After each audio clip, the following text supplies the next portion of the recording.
Selamat bergabung kembali di ESQ Virtual Training. Kita sudah selesai membahas Star Principle, di mana kita punya spiritual commitment, di mana tujuannya adalah supaya cahaya kebaikan itu bisa muncul kalau dilapisi oleh 6 prinsip. Sekarang kita masuk kepada prinsip kedua. Saya menamakannya Angel Principle atau prinsip malaikat.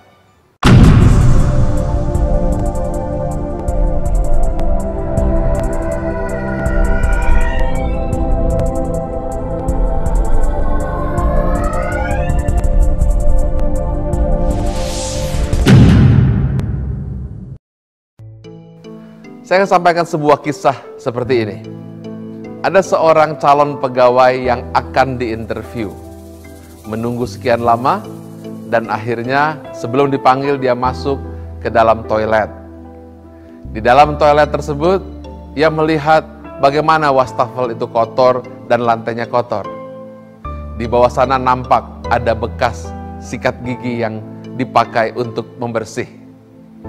Sikat gigi yang tidak terpakai tersebut dipergunakan untuk membersihkan wastafel dan lantai yang sudah kotor.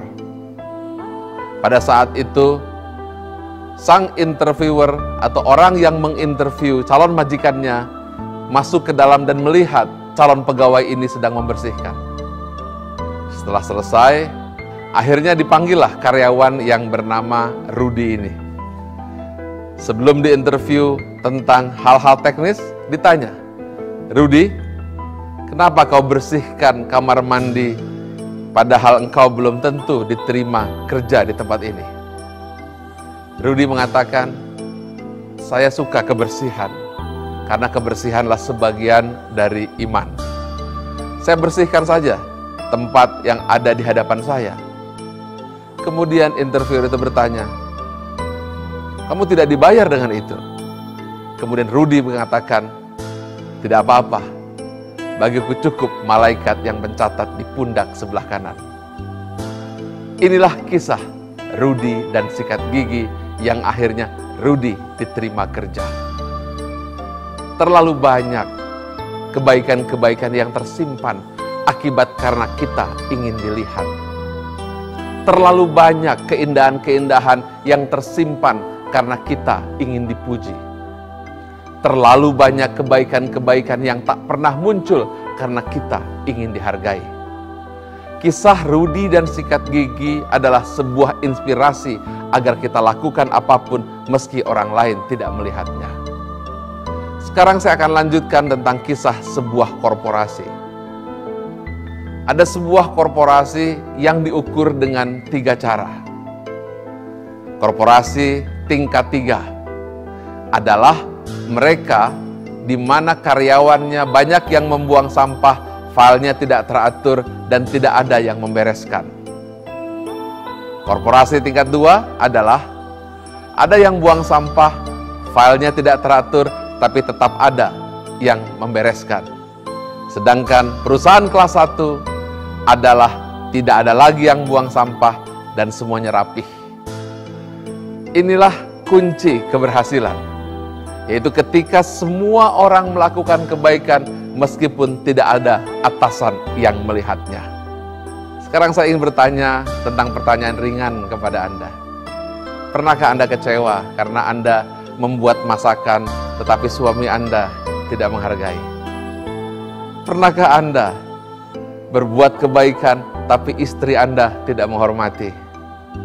Berapa banyak kebaikan yang tidak muncul karena manusia ingin dihormati?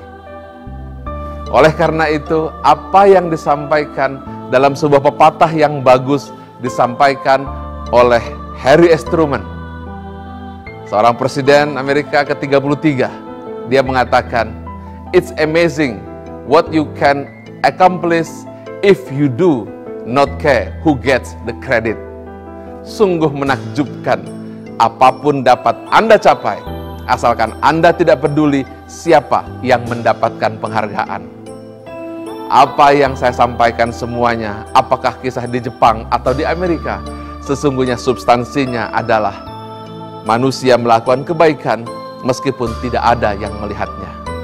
1400 tahun yang lalu, dijelaskan dalam Al-Quran dalam surat Al-Infitar ayat 10. Padahal sesungguhnya bagi kamu ada malaikat-malaikat yang mengawasi pekerjaanmu. Ingat, setiap hari malaikat mencatat di pundak sebelah kanan untuk kebaikanmu dan keburukan di sebelah kiri. Jangan mencari penghargaan dari manusia, karena itu akan membuatmu menderita.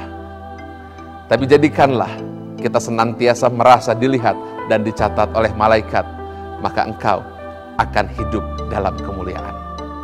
Angel principle, ketika engkau beriman kepada malaikat.